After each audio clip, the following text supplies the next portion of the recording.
Hello everyone, Larcenies is here and welcome back to another character breakdown. You all want to play with one of those psychos in Borderlands or Borderlands 2.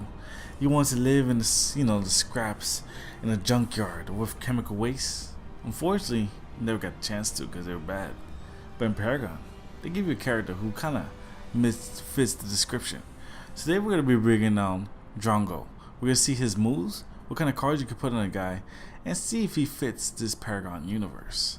At first, when I first heard this guy, I thought he was a poison-based character, but unfortunately he's not that. But he still has some interesting moves, which I'm looking forward to breaking down for you guys. So scroll over and see what this guy's made of. Now his base attack is at 9, which is extremely high. Ability power at 5, which is pretty mediocre. Durability at 1, which is pretty abysmal. And mobility at 3. So looking at this guy, you're going to be heavily based on his basic attack. Maybe a little bit on his ability power. He has no durability and his mobility trash. But there's ways around it. But let's see his skins, let's see his abilities, and let's see what kind of cards you can put in the guy. As far as skins is concerned, Drongo's got a few. He got the Challenger skin. It looks like he just rolled around just a whole bunch of filth. I like the design of the guy. Got the Challenger skin that adds a little black, really nice looking.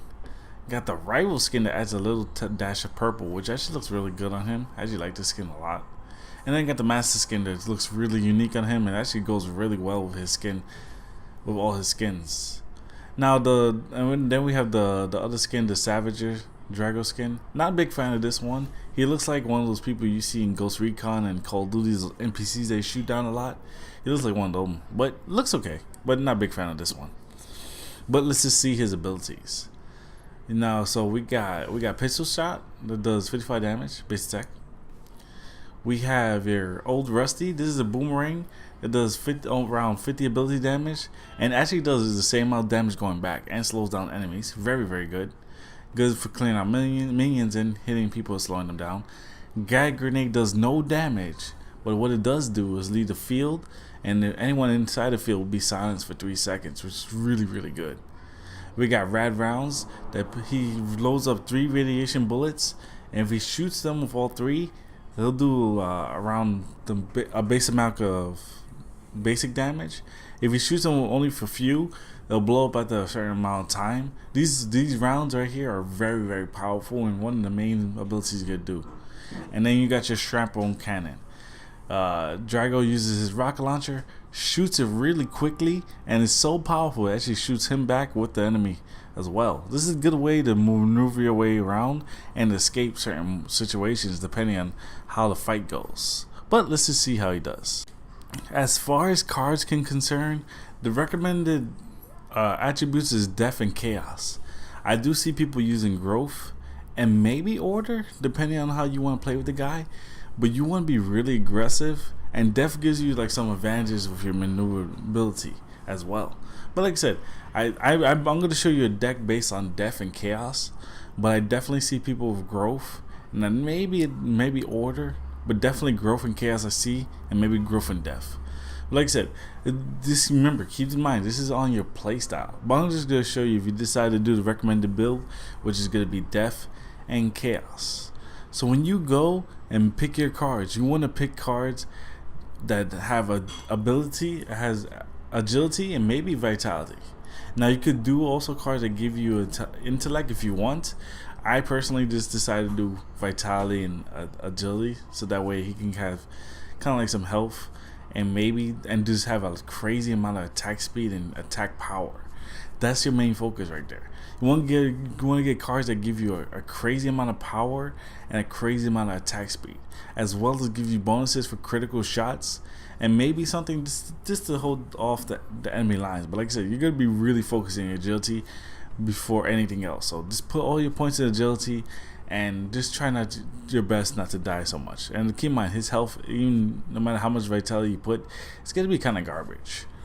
But as far as runes goes, I went straight agility. I put all my stacks into agility, so that way I can have his full bonus. Because like I said, believe it or not, you're gonna go the full treat. And I put 1 on vitality, just have a healing tower, so that way when I'm defending my tower, I can get a little bit of health.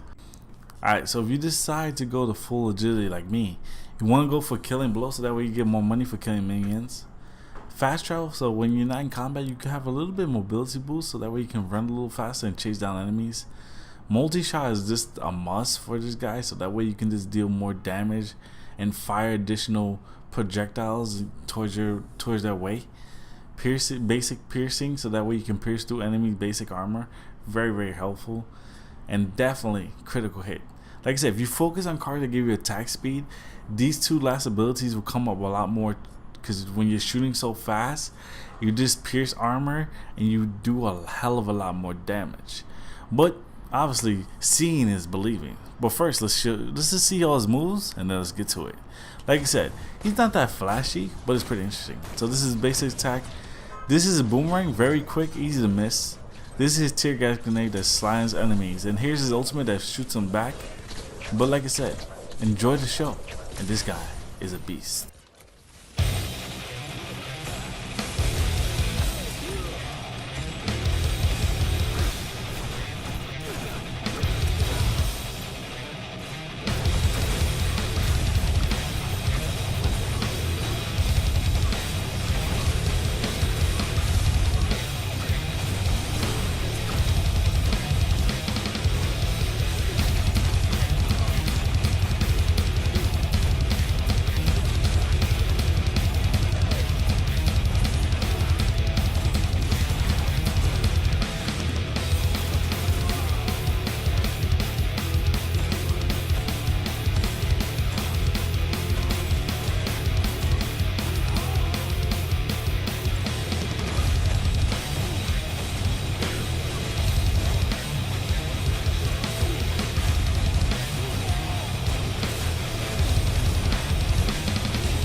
Hopefully with what you saw, you can see that this guy is an absolute monster.